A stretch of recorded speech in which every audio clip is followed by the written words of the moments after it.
সম্মানিত বন্ধুগণ, আসসালামু আলাইকুম। আমরা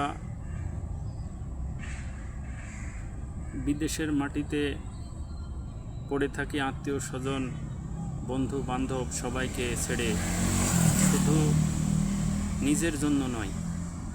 আমরা যারা রেমিটেন্স যোদ্ধারা আছি তারা চাই নিজেদের পাশাপাশি দেশের অর্থনীতির চাকা ঘুরে উপরে উঠুক, কিন্তু আমাদের দেশের যে সরকার ব্যবস্থাগুলো আসে তারা কখনোই চিন্তা করে না যে দেশের উন্নতি হোক, দেশের মানুষের উন্নতি হোক, তথা দেশের সার্বিক পরিস্থিতির উন্নতি হোক।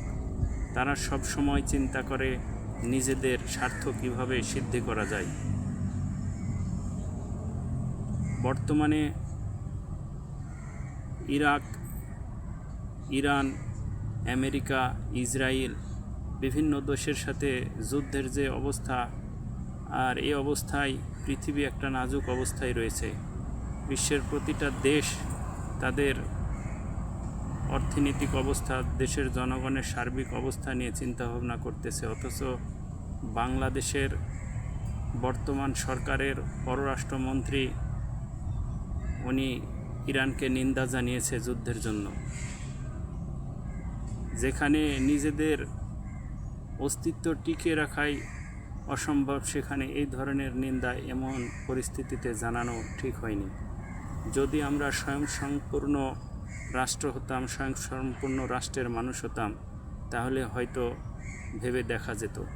কিন্তু আমাদের সার্বিক যে পরিস্থিতি, এই পরিস্থিতিতে এই কথা কখনোই মেনে নেওয়া যায় না। এটা অযোগ্য ব্যক্তি ছাড়া এ ধরনের মন্তব্য করে না। যাদের মাথায় ব্রেন কম তাদের দ্বারাই এসব কিছু সম্ভব।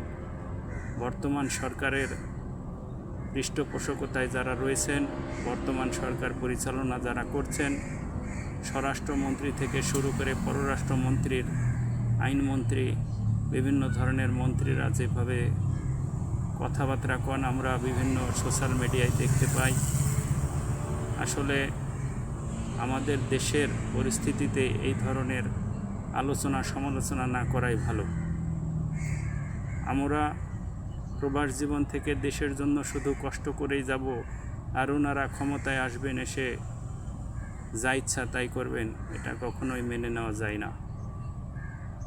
সম্মানিত বন্ধুগণ, এই সরকারের যদি এই পরিস্থিতি চলতে থাকে, এদের আমলাদের, নেতাদের যদি কথাবার্তা ঠিক না করে, মুখে যদি লাগাম না দেয়, তাহলে এই সরকার অযোগ্য সরকার বলে প্রমাণিত হবে।